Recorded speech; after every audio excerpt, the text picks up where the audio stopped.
Vamos a abrir nuestras Biblias en Jueces, Jueces capítulo 9.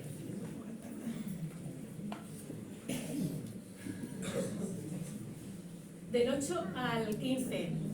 Sabéis que las parábolas no solamente están en el Nuevo Testamento. Jesús hablaba en parábolas, pero también hay alguna parábola por alguna parte de la Escritura. Y aquí tenemos una palabra porque sin duda una parábola mostraba un misterio del reino. Y yo creo que a veces necesitamos descubrir misterios del reino. ¿Para qué? Para que nuestra fe se vaya asentando y fortaleciendo.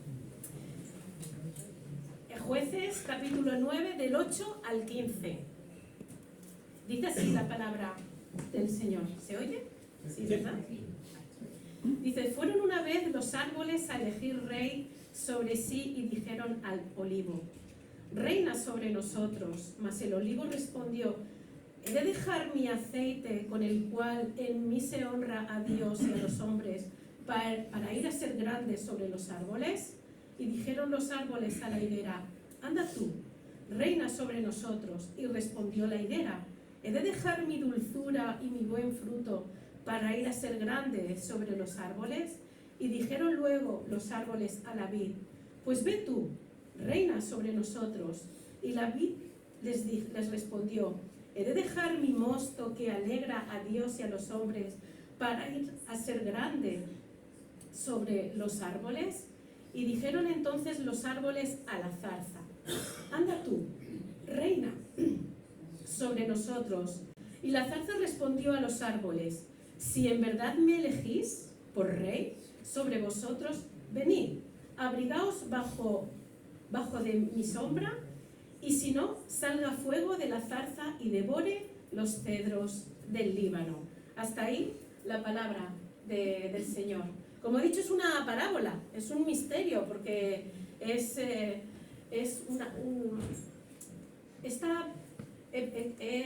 titulado esta predicación, no te desvíes de la misión, es decir, el propósito. Y esta fábula o esta alegoría o esta parábola, por así decirlo, para que nos suene un poquito familiar, de alguna forma es una tentación. Los árboles vienen a tentar al olivo, vienen a tentar a la vid, vienen a tentar a la higuera, y ya la zarza sí, porque claro, la zarza es lo más bajo que hay, pero realmente es una tentación. Y hay veces que Satanás no viene a tentarnos con cosas malas. Fuma, bebe, drógate. No, hay veces que Satanás te viene a tentar con cosas buenas. Trabajo donde gane más, a veces una pareja que no sea creyente, que pueden ser cosas buenas, incluso trabajar un domingo porque me gano un dinerito extra, o incluso dejar mis responsabilidades porque voy a coger un trabajo que voy a ganar mucho más. Es decir, que hay veces que podemos ser tentados con cosas buenas, que es lo que pasó aquí. Aquí les estaban tentando al olivo, a la vid y a la higuera para que fuera rey. Imaginaros, si nos proponen a alguno de nosotros para ser rey, ¿qué diríamos? No sé, eso es una gran tentación, ¿verdad? Mejor que no nos lo diga. Mejor que no nos lo diga. Bueno, pues he titulado esta predicación, no te desvíes de la misión, porque a veces vamos a ser, no a veces, sino muchas veces vamos a ser tentados a dejar el propósito por el cual el Señor nos ha llamado por cosas de este mundo que no merecen la pena. Y lo vamos a ir viendo a lo largo de esta mañana. Claro, quiero empezar con algo que últimamente a mí personalmente me está el Señor tocando mucho. Es con respecto a la oración de Jesús, el Padre Nuestro. Esta es la oración modelo.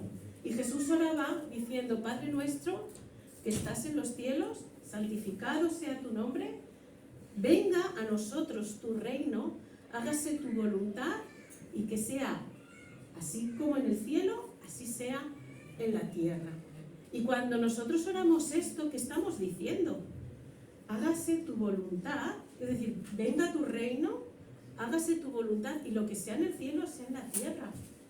Y lo que realmente cuando estamos orando así, estamos diciendo, Dios mío, que tu reino se haga visible, que tu reino, que tu cielo se haga notable, que tu gloria sea manifiesta en cada día de nuestra vida. No una vez en semana, en el culto, no.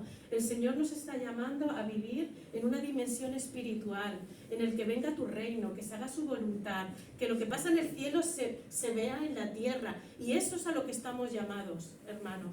Por eso es tan importante que no cedamos a la tentación, porque vamos a ser tentados a dejar nuestra misión, nuestro propósito, por cosas de este mundo que al final lo que van a restar cielo a nuestra tierra. No sé si me entendéis. Cuando nosotros cedemos a la tentación, vamos a restar el cielo a nuestra tierra. Así que tengamos cuidado, y sobre todo que esto sea una verdad en nuestras vidas. El problema es que nosotros somos muy ligeros a la hora de hablar, pero del dicho al hecho, como dice este refrán, hay un trecho. Hay muchos más refranes, pero a mí me gusta mucho este refrán porque refleja la realidad nuestra, de que nosotros morimos por la boca. No se nos infla la boca de cosas, de decir, Señor, tú eres el Rey de nuestras vidas, tú eres el que gobierna nuestras vidas, que venga tu reino, que se haga tu voluntad, pero sin embargo, a la mínima de cambio, nuestras decisiones, ¿quién las toma? ¿Quién toma las decisiones de nuestras vidas?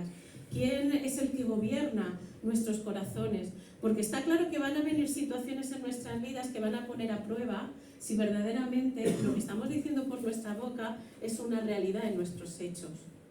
Y esto es la gracia de Dios sobre nosotros, porque entonces seríamos constantemente unos mentirosos, ¿verdad? Pero el Señor permite que esa prueba se produzca para que lo que nosotros decimos sea una realidad. Y cuando nosotros decimos que venga tu reino, que se haga tu voluntad tanto en el cielo como en la tierra, sea una realidad cuando implementamos que el Señor gobierna en cada decisión, en cada dificultad, por muchas situaciones difíciles que reinen.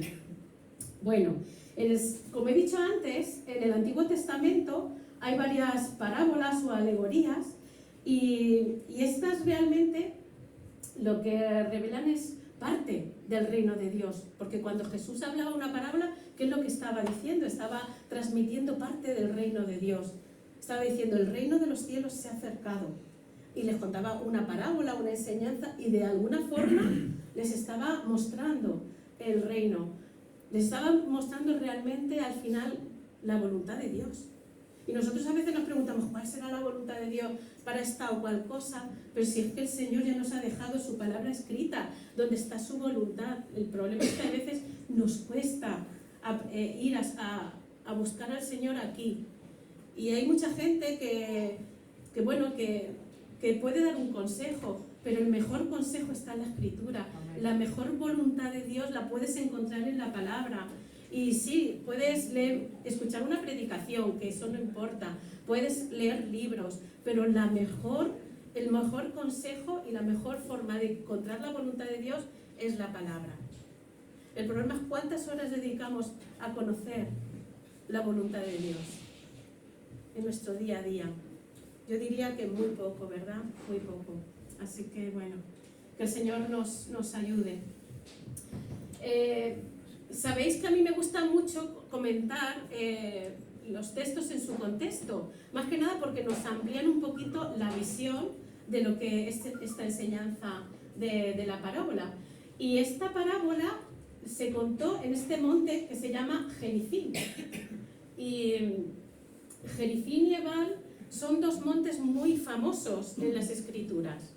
De hecho, la primera vez que se escucha el nombre Gerizim es en Deuteronomio 11, donde Dios le dice a Moisés, es decir, Dios le estaba diciendo a Moisés, cuando entres en la tierra prometida y estéis allí, divide las tribus en seis tribus en un monte y 6 tribus en otro monte, y en el monte Gerizim dirás las bendiciones por el cumplimiento de la ley.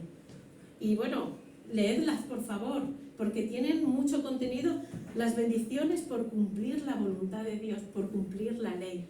Y otras 6 tribus dirían, en el monte Ebal, a grito pelado, las maldiciones por no cumplir la voluntad de Dios. Esto viene a decirnos de que la voluntad de Dios está aquí, es decir, hay bendición, pero también hay maldición. El cumplir la voluntad de Dios trae bendición, trae riqueza, trae prosperidad, trae, no sé, no encuentro más adjetivos, pero sin embargo el no cumplimiento de la voluntad de Dios pues trae maldición, trae consecuencias y bastante graves.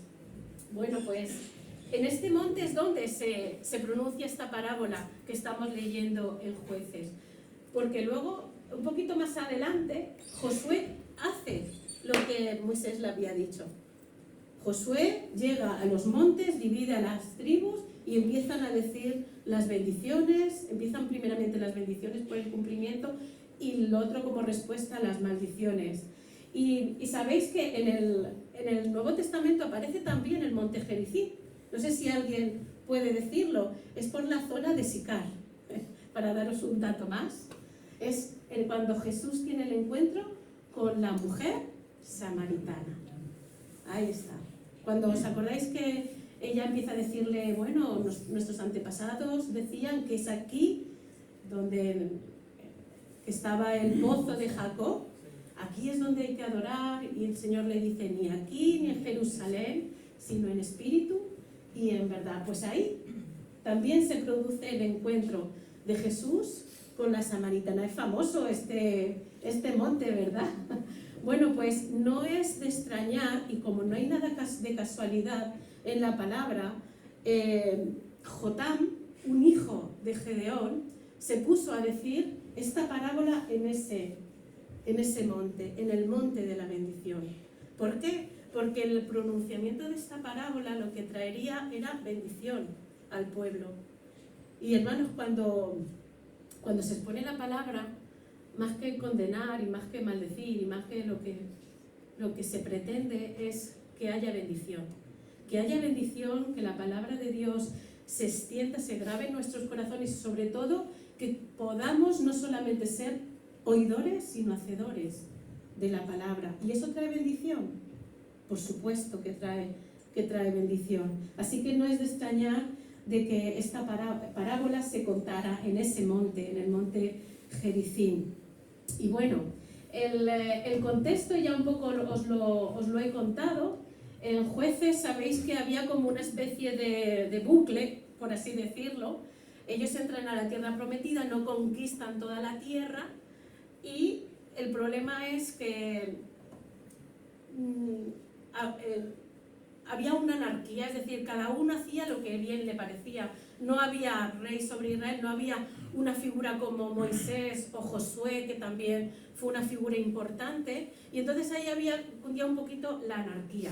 Cada uno hacía lo que bien le parecía. Y en medio de esta anarquía lo que crecía era la idolatría del pueblo, porque se apartaban en pos de otros dioses y de alguna forma eran influenciados por los pueblos que estaban a su alrededor. Crecía la idolatría, ¿y qué pasaba con esto?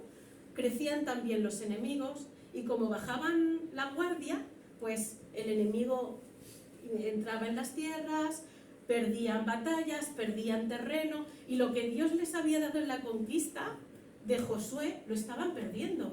Eso es lo que estaba pasando en Jueces en ese momento, y estaban perdiendo territorio. Pero sin embargo, el pueblo clamaba, no a lo mejor todos, pero había un remanente que sí clamaba a Dios y pedía por misericordia y por intervención de Dios, y el Señor enviaba jueces, y esos jueces de alguna forma iban liberando al pueblo de sus enemigos. Y aquí llegamos al capítulo 9, que es la parte donde estaba Gedeón, es uno de los grandes jueces o de alguna forma libertadores de ese tiempo, pero ya estábamos en el momento en el que él ya había muerto, y un poco son sus hijos los que se quedan a cargo de lo que es el gobierno de Israel. Y en este preciso momento, uno de sus hijos, Abimelech, se empieza a narrar en el capítulo 9, hijo de Gedeón, quiere ser rey. Él ya no quería ser un juez como su padre, sino él quería ser rey sobre Israel. Y de hecho, llega, mata a todos sus hermanos, es decir, si Gedeón tenía 70 hijos, mató a 70 hijos. Y el pueblo permitió todo ese latrocinio, bueno, no sé si el latrocinio, bueno, esa barbaridad, por así decirlo. Permitió todo eso el pueblo, consintiendo de que Abimelech se coronara como rey. Y claro, uno de sus hijos, Jotam, es el que huye y empieza a proferir esta parábola. Y de alguna forma les estaba diciendo, si vosotros sucumbís al reinado de va a ser como la zarza. Vais a estar cobijados bajo su sombra, pero lo que va a traer es destrucción. Porque la zarza lo que hace es destruir todo lo que hay y enseguida prende fuego. Eso es lo que estaba de alguna forma diciendo por medio de estas parábolas. Y a mí lo que me gustaría es un poquito comentar cómo eran estos árboles a los que se le ofrecieron y se les hizo una propuesta. Y para mí es una propuesta muy peligrosa. Para mí es una propuesta indecente. El que se levantara un rey en Israel era como decir, ya no necesitamos a Dios, ya no queremos el gobierno de Dios. De hecho, desde Génesis hasta Apocalipsis, el único reino del que debemos de pertenecer es al reino de Dios. Es un reino teocrático. Ya está, este es nuestro gobierno. Este es el gobierno en el que se ve desde Génesis a Apocalipsis. De hecho, todos de alguna forma, los personajes que aparecen en las escrituras entendían que el único Dios, el único rey, era Dios el único. Y de hecho, en la época de jueces, Gedeón ya le querían proclamar rey. Ya, cuando os acordáis en aquella batalla de los 300, ya empezaron a decirle, no, tú rey sobre nosotros. ¿Y qué dijo Gedeón? Ni yo, ni ninguno de mis hijos, que eran 70. O sea, que tenían para elegir.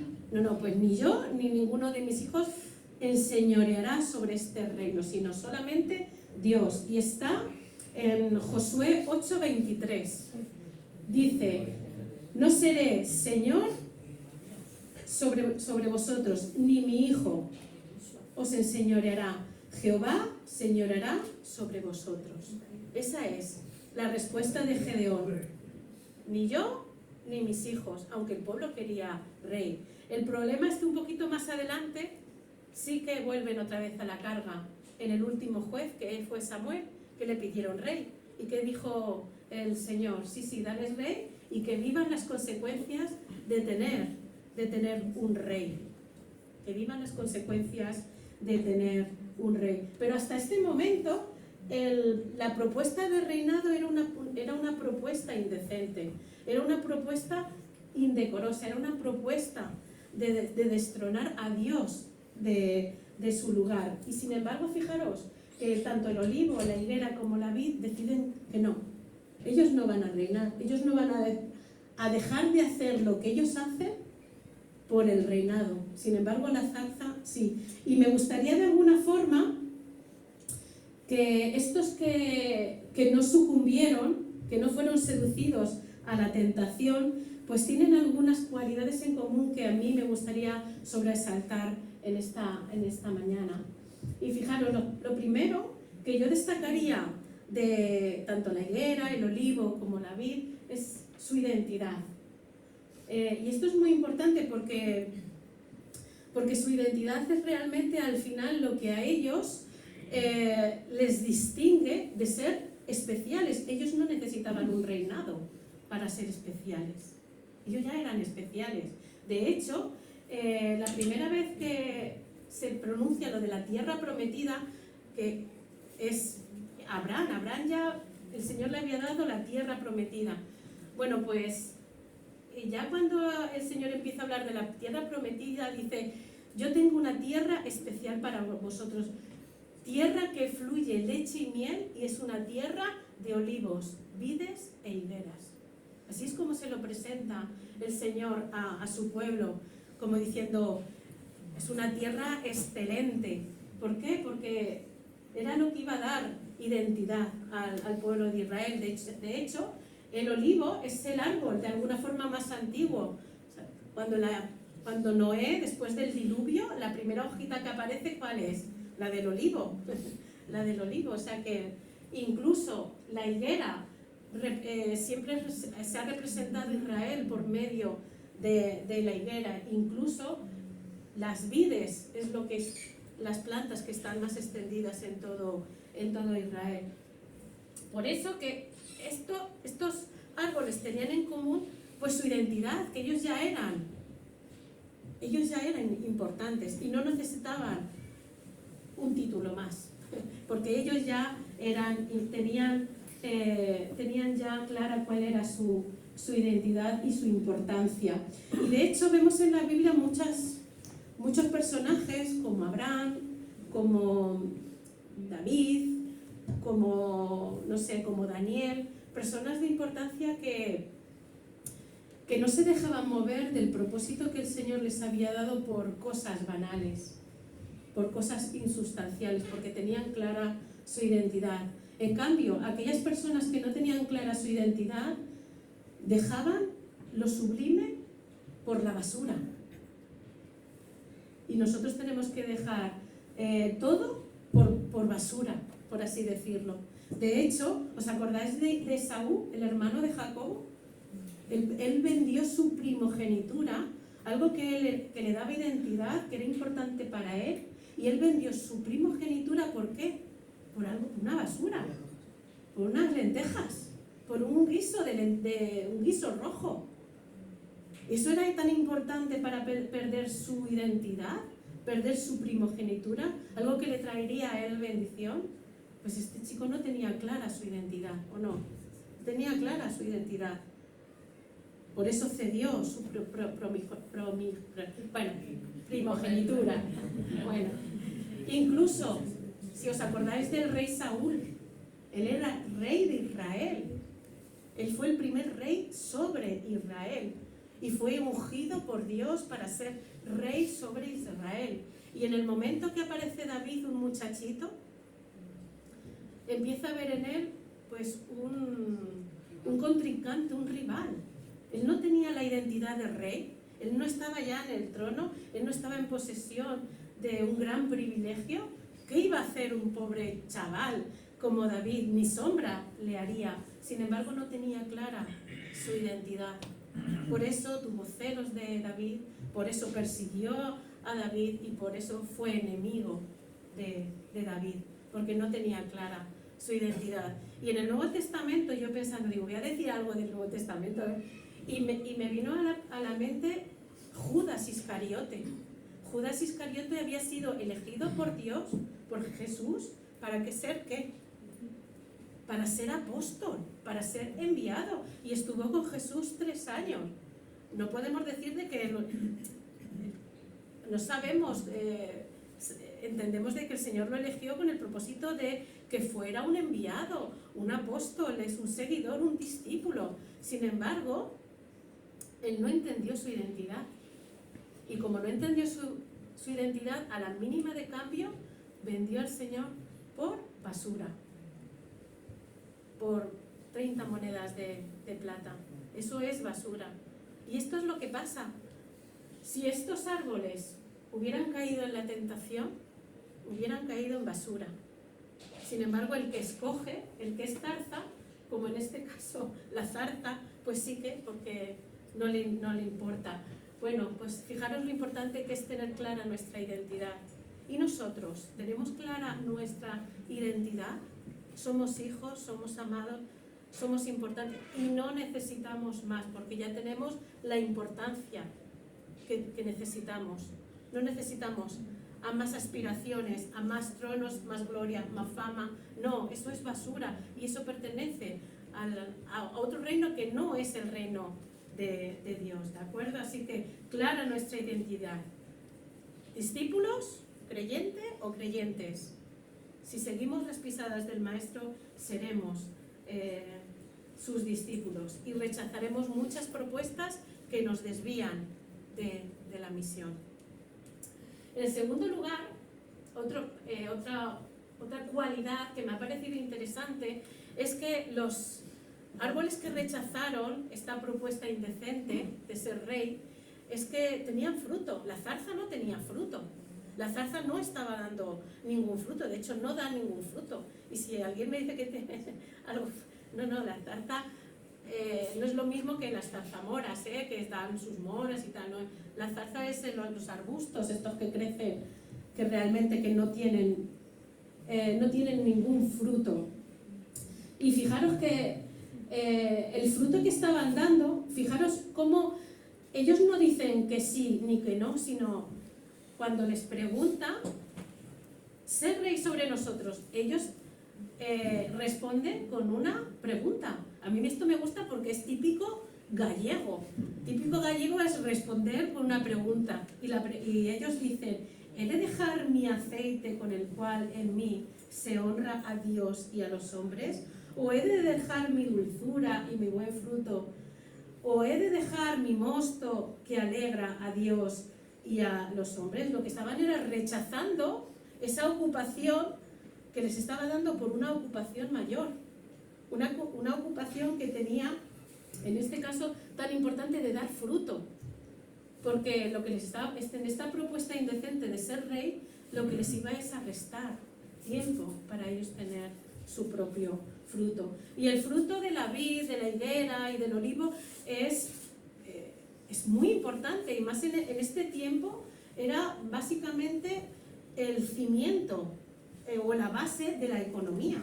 Es decir, que tener aceite, tener higos y tener vino, mosto, lo que fuera, era la base de la economía. No solamente prosperaba aquel que tenía estos frutos, sino que podía exportar, podía extender sus dominios, es decir, que traía mucho beneficio para la nación.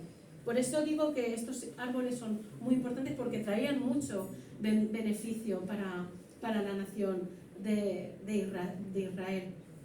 Y fijaros que el fruto, cuando dicen estos, de voy a dejar yo mi aceite con el cual se honra a Dios y a los hombres, o he de dejar yo mi dulzura y mi fruto, o he de dejar yo mi mosto que alegra a Dios y a los hombres, lo más importante de este fruto es que no solamente glorificaba a Dios, honraba a Dios, alegraba a Dios, sino que este fruto también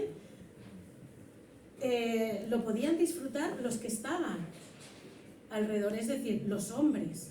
No solamente era Dios el beneficiario, sino eran también los hombres. Y a mí me ha gustado esta parte más que nada porque a veces pensamos que como cristianos solamente es importante hacer las cosas para Dios, pero no nos damos cuenta que si hemos recibido dones, capacidades, talentos, es también para los hombres.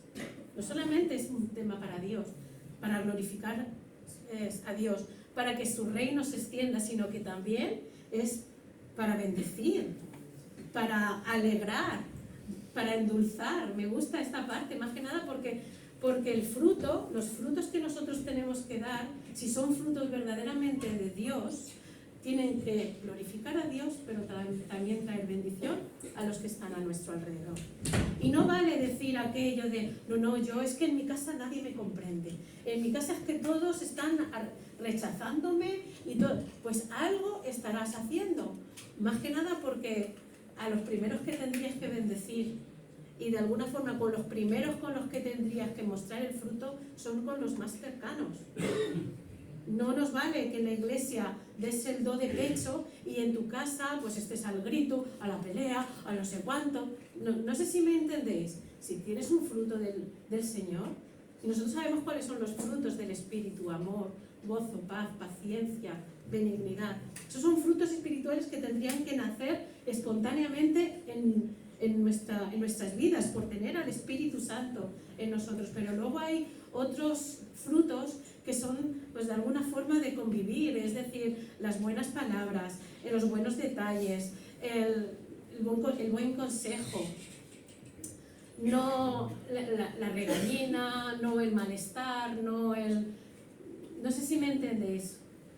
Yo creo que hemos sido creados como estos árboles, no solamente para alegrar a Dios, sino para alegrar también a los que están a nuestro alrededor. Y si, hermanos, no lo estamos haciendo así, si no hay en nuestro entorno esa dulzura o esa honra que se pide, incluso esa alegría que destilan estos frutos, algo estaremos haciendo mal. Y tendremos que revisar lo que estamos haciendo, más que nada, porque estamos llamados a alegrar a Dios, pero también a alegrar nuestro entorno. No solamente glorificamos a Dios, también cambiamos nuestro entorno. Porque estamos llamados, somos hijos de paz y estamos llamados a llevar paz. Ese es el llamamiento. Cuando el Señor envió a sus 12, les dijo, id y llevar la paz. Punto. Y no tenéis que decirle los 5 pasos del arrepentimiento, bueno, no me acuerdo, perdón.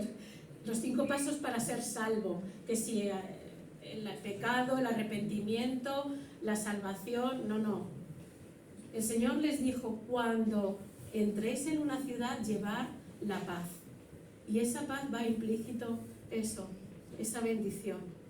Y fijaros que a lo largo de la historia de la Iglesia nos hemos dado cuenta que nos cuesta esto, porque preferimos muchas veces vivir nuestra fe como ermitaños. Y os voy a poner un ejemplo. Los monasterios, los conventos, las ermitas se construyeron por personas que preferían vivir su fe pues aisladamente. Y está creciendo, últimamente está creciendo el individualismo. Es decir, yo prefiero vivir mi fe a solas, porque es que estoy cansada de la gente. Y es que la gente falla. Dios no nos falla, pero la gente falla. Pero hermanos, ¿cuál es el mandamiento que nos dejó el Señor? Estaba leyendo que el mandamiento de Dios para el ser humano es: amarás al Señor tu Dios y al prójimo como a ti mismo. Y Jesús dijo aquello de: esto es el todo de la ley. El todo.